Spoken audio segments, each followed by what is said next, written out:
Hi everyone, Sarah Whiting here, Executive Director of St. John's Church Foundation. I'm coming to you on an extremely hot day here in June in the graveyard surrounding historic St. John's Church. Last time I talked to you all, I was in a sweater and a hat and I was trying to keep warm. It was 50 degrees. It's hard to believe that was just a few weeks ago. But thank you for joining me today. I've got more stories to tell you about the graveyard.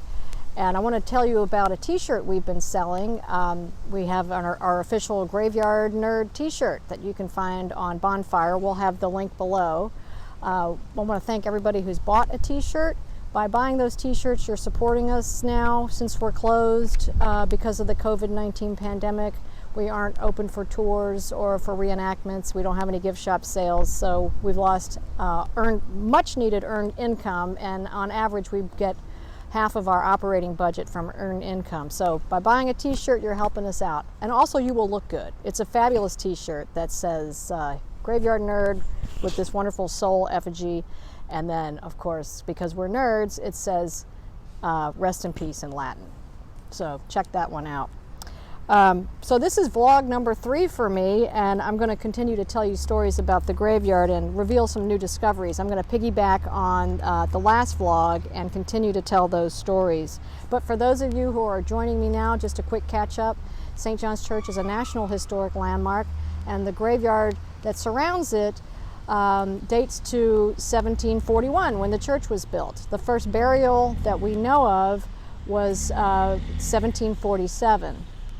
And at that time, this was a graveyard and a church only for white residents of Richmond. I'm not telling this full story if I'm not telling you about where African Americans were buried at that time. So let me just tell you a little bit about that. Right down the hill from here, from St. John's, was the area called the Burial Ground for Negroes.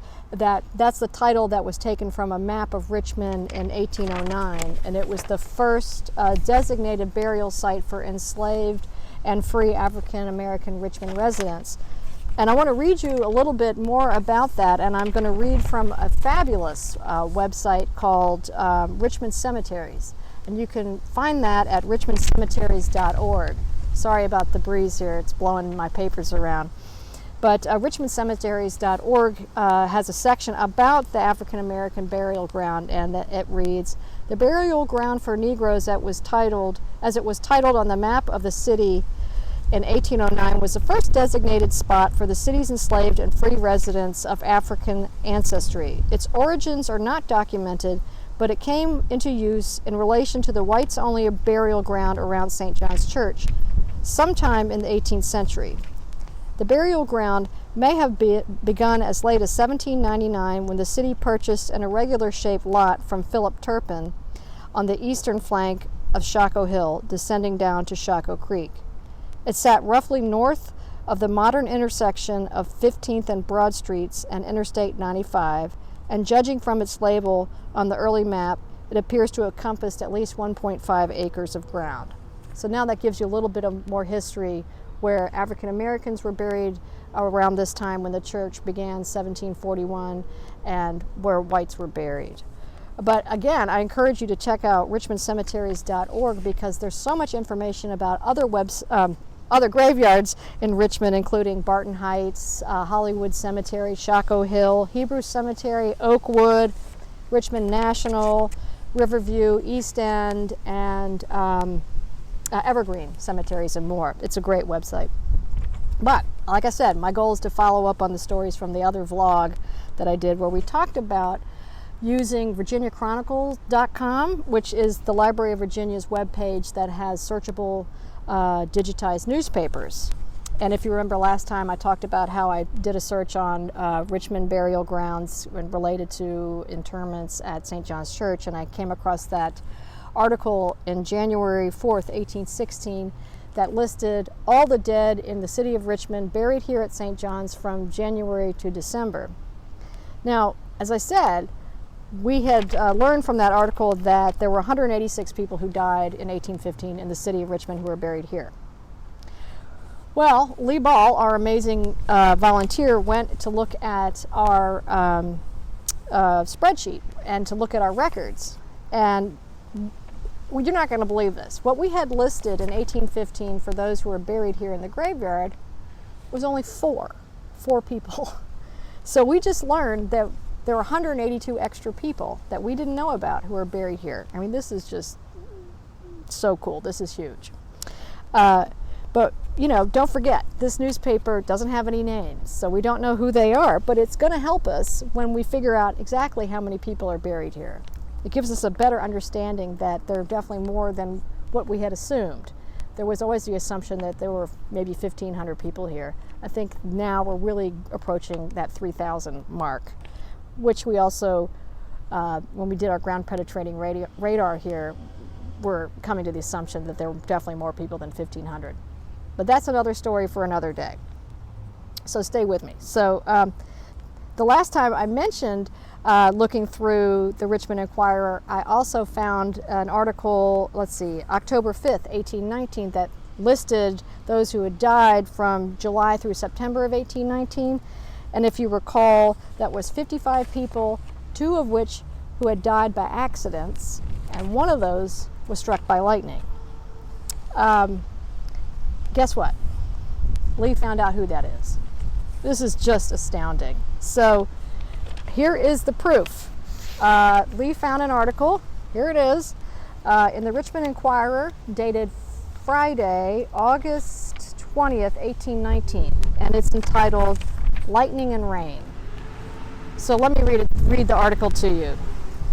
It says, during a thunderstorm on Wednesday evening about 2 o'clock, a dwelling house on Richmond Hill in the occupancy of Mrs. Allen, last from the neighborhood of Williamsburg, was struck by lightning, and her son, a promising young gentleman, was killed on the spot. 2 other persons, a brother of the deceased and a young lady, were so much stunned by the shock as to be deprived of their senses for a considerable time, but we are happy to say have entirely recovered. The window against which Mr. Allen was standing was shattered, but the house is not much injured. The lightning struck the ridge of the gable end of the house of brick without touching the chimney, passed through the window in an upper story, near which, though without contact, the young lady sitting, and descending struck Mr. Allen, who was in contact with that side of the house. The lady was driven from her seat to the middle of the room, and the brother of Mr. Allen, in the same room with him, was about 5 o'clock in the evening violently stunned. The peals of thunder were rattling and most incessant, the flashes of lightning uncommonly vivid, and the rain poured in sheets. The earth was deluged with torrents of rain, and it is supposed to be the hardest rain that we have had since, the memorable one in the autumn of 1808 or 1809, which burst the side of the James River Canal near Cunningham's Mill. Some of the gutters of the streets were torn up, and the pavement down the Governor's Hill was washed up, and many very large stones were rolled by the foaming torrent a considerable distance down the street. This is the second heavy rain we've had within a few days, and if it had been general, will assist in saving such corn as is not irreparably ruined by the drought. Wow, that is a vivid detail of young Mr. Allen's death. And this short little article provides so much information, it's just astounding. We've got the day of death, we've got the time of death. We know he died August 18th, which is a Wednesday evening, 1819, and we know he died at 2 o'clock. We know the location of death. He died in a brick house on Richmond Hill. Now at that time, Richmond Hill, Adam Hill, and Churchill were all interchangeable. So he died in this neighborhood in a brick house owned by the Allens, who we know had just moved from Williamsburg because she was referred to as last from the neighborhood of Williamsburg. Let's see. We know that there were witnesses to the death. There was a young lady, much shocked, and Mr. Allen's brother was horrified also to see this happen. We know how he died. He was leaning against a window in the house. But what we don't know is we don't know young Mr. Allen's first name. But fortunately, this article has given us enough clues. We can now go through city records. We can look through mutual assurance records to see if we can find a brick house in Churchill that was around in 1819, owned by an Allen family. So we're going to do that and hopefully get the name of Mr. Allen and add him to this graveyard, because unless he was buried in a family plot or a family graveyard, which could be possible, it's most likely that he's buried here. And that's one more person we didn't know about. So thanks, Lee. That's amazing. Now, as we say, but wait, there's more, because Lee also found another article. This is in the Richmond Enquirer on September 3rd in 1819.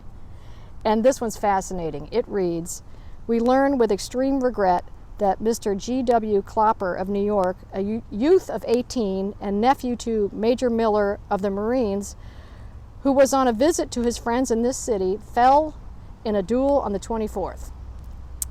He was not personally known to us, but we understand that he was esteemed and beloved by all his acquaintance for his amiability of temper and correct and gentlemanly deportment.